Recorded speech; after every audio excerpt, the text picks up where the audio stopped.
जय श्रीमन्नारायण।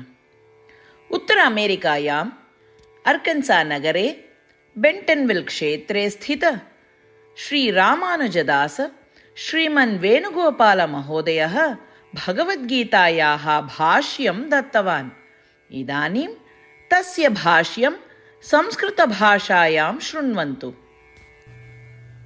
12. भक्तियोगः।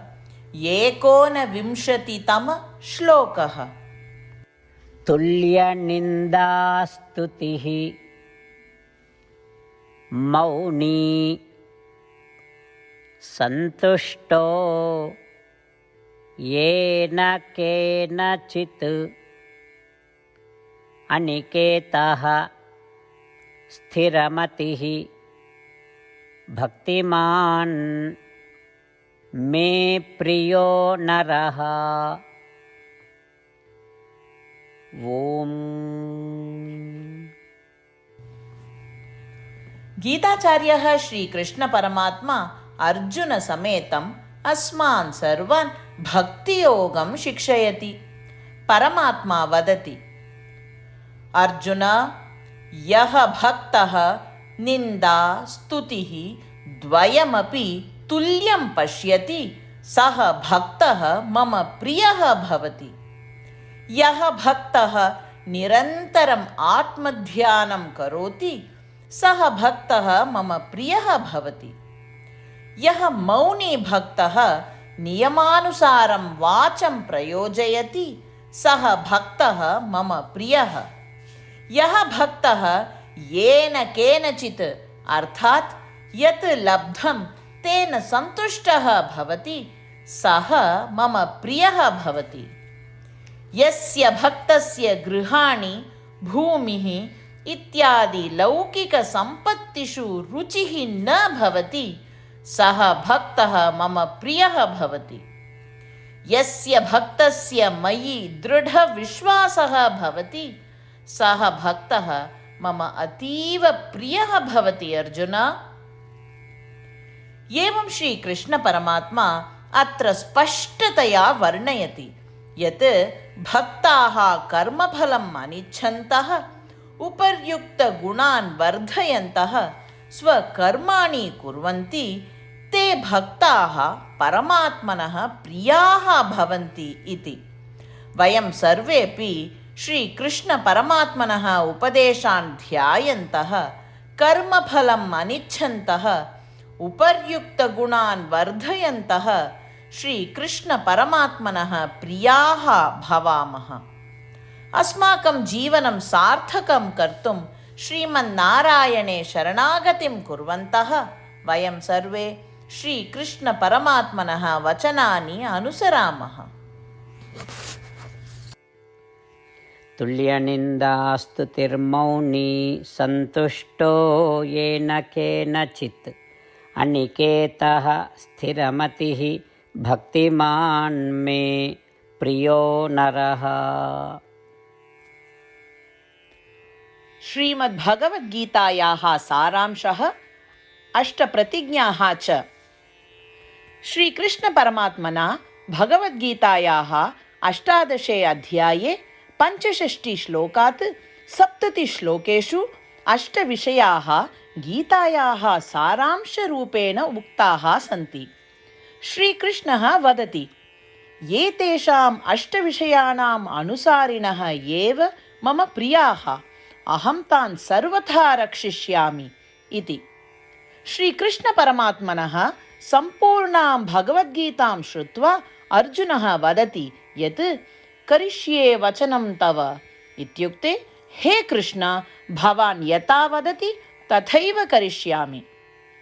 अत एव श्रीकृष्णः सर्वविधसाफल्येन जयेन च अर्जुनम् अनुगृहीतवान् अस्ति।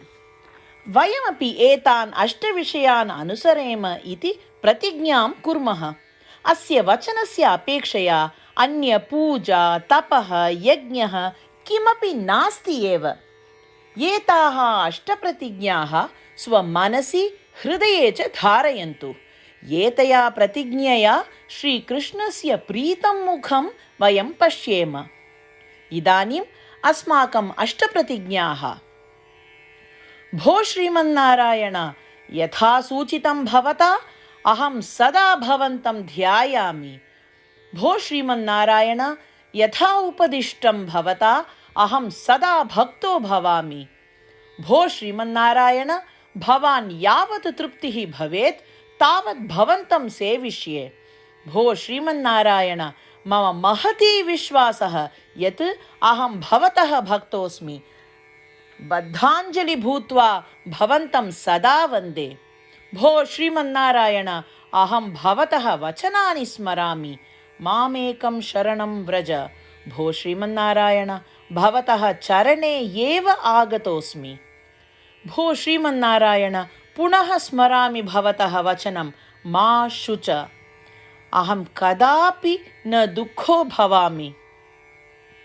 भो श्रीमन्नारायण, श्रीमद्भगवद्गीताम् अस्मभ्यं दत्त्वा अस्मान् सर्वान् अनुगृहीतवान् अस्ति। प्रतिदिनं भगवद्गीतायाः एकं श्लोकं वा शृणोमि उत वदामि इति प्रतिज्ञां करिष्ये। भो श्रीमन्नारायण, सर्वेभ्यः मानवेभ्यः भगवद्गीता भवता अनुगृहीता अस्ति। अज्ञातेभ्यः जनेभ्यः अपि एतां भगवद्गीतां नेतुं यतिष्ये। भो श्रीमन्नारायण, यथा भवता उक्तं तथा करिष्ये। यथा भवतः इच्छा तथैव आचरणं करिष्ये। भवतः एव सेवां करिष्ये। यदि एवं श्रीमन्नारायणस्य वचनं पालयेम तर्हि तदेव प्रत्येकस्य पूजा भविष्यति। पूर्णविश्वासेन पुनः प्रतिज्ञां कुर्मः। भो श्रीमन्नारायण, करिष्ये वचनं तव। तुल्यनिन्दास्तुतिः मौनी सन्तुष्टो येन केनचित् अनिकेतः स्थिरमतिः भक्तिमान् मे प्रियो नरः। ॐ तुल्यनिन्दास्तुतिर्मौनी सन्तुष्टो येन केनचित् अनिकेतः स्थिरमतिः भक्तिमान् मे प्रियो नरः। जय श्रीमन्नारायण। सर्वेभ्यः भक्तेभ्यः एका प्रार्थना। अस्माकं जीवने वयं सदा सपदि प्रतिफलम् इच्छेम। तदर्थम् एकं निमेषं वा दत्त्वा वयं नारायणास्त्रं पठेम। नारायणास्त्रं प्राप्तुम् अन्तर्जाले www.narayanaastram.org गत्वा तत्र पञ्चिकायां स्वनाम एवं ईमेल् सङ्केतं यच्छति चेत् तत्र नारायणास्त्रं पुस्तकरूपेण अर्थात् PDF रूपेण मिलति। तस्मिन् एकः रामायणश्लोकः, गीताश्लोकः एवं विष्णोर्नाम च सन्ति। एतत् त्रयमपि मिलित्वा नारायणास्त्रं कथ्यते। प्रत्येकः श्लोकत्रयाणां विविधसंयोगं प्राप्नोति।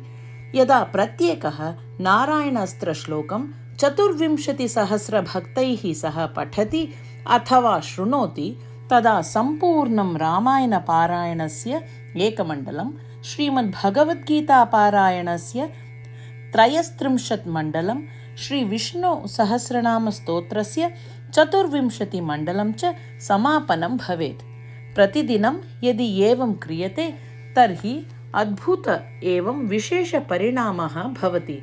अतः भवन्तः एवं भवतः कुटुम्बजनाः अपि सपदि नारायणास्त्रं प्राप्नुवन्तु इति प्रार्थये।